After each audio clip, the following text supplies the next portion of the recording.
everybody. Grab a drink. Get ready. Get settled in because it's time for Two Divas and One Mic. Hey.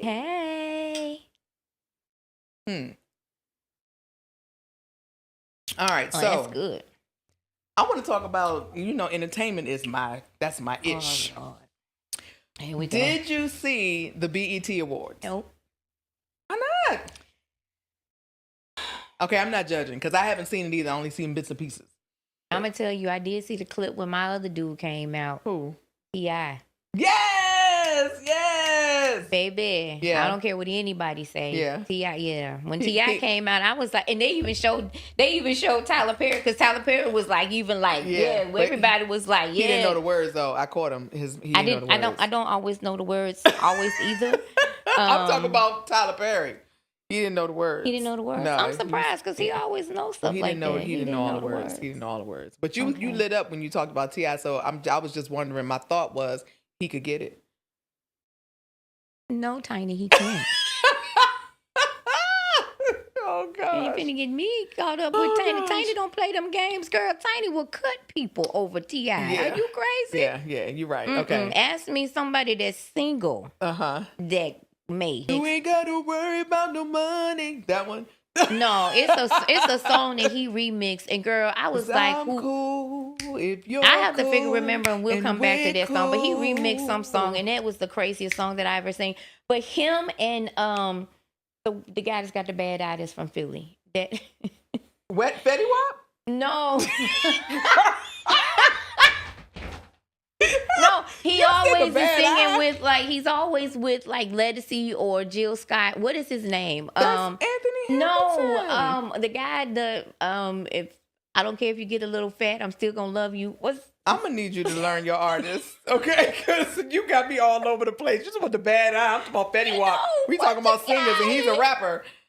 I don't know. No. But I'm on Maya. Maya, you look good, girl. She made me feel better about me getting thicker. Because I'm like, Maya, if Maya could get thick, then it's okay for me to be thick. So just sharing some of the highlights of my life. So just everybody kind of getting to know me. I am a 52-year-old mother of 5. And my kids' ages are 32. I also have a 25-year-old, a 24-year-old, a 21-year-old, and an 11-year-old. So I always say that my 11-year-old is my love under new management baby. Mm-hmm. So I was married previously for 16 years. And I would say that I was probably unhappy for about 14 of those years. Now, what I have found when I have talked to people like in my current profession as an intimacy consultant, when I bring this up and I talk about my marriage and my divorce, there are a lot of women that relate to my story. Okay. So for me, I always liked the bad boys. Me too. Okay. Yeah.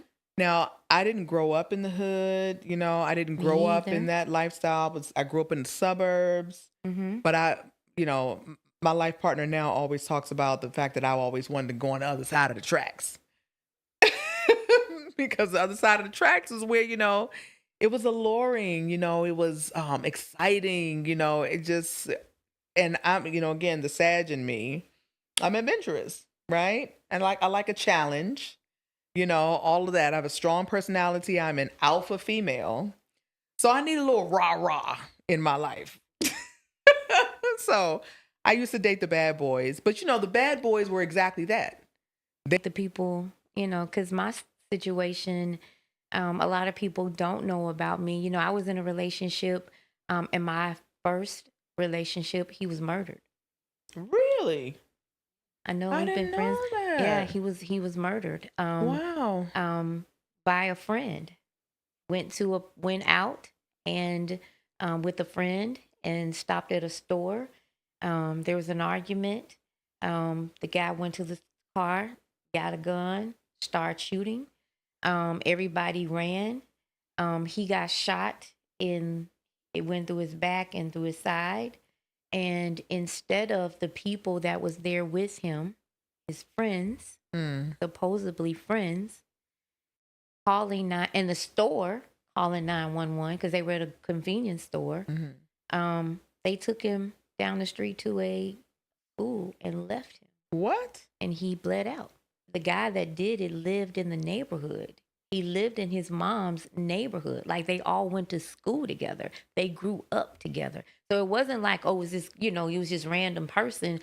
They grew up together. Wow. Yeah. And he turned himself in and did a few months in jail, and everybody that was there that witnessed what happened disappeared.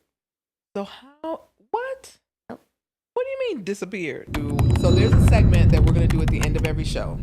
Okay. And it's called Crazy, Jealous, or Justified.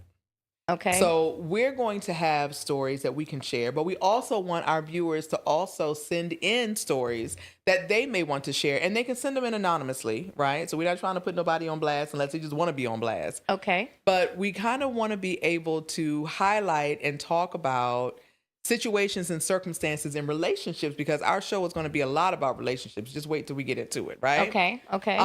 But we want to be able to share a situation, and you and I can judge our thoughts as to whether or not we feel that it is crazy, if we think the person was just jealous, and they could have made a better decision, Okay. or if it was actually justified that they did what they did. Okay, here's the second one, and then we're out of here.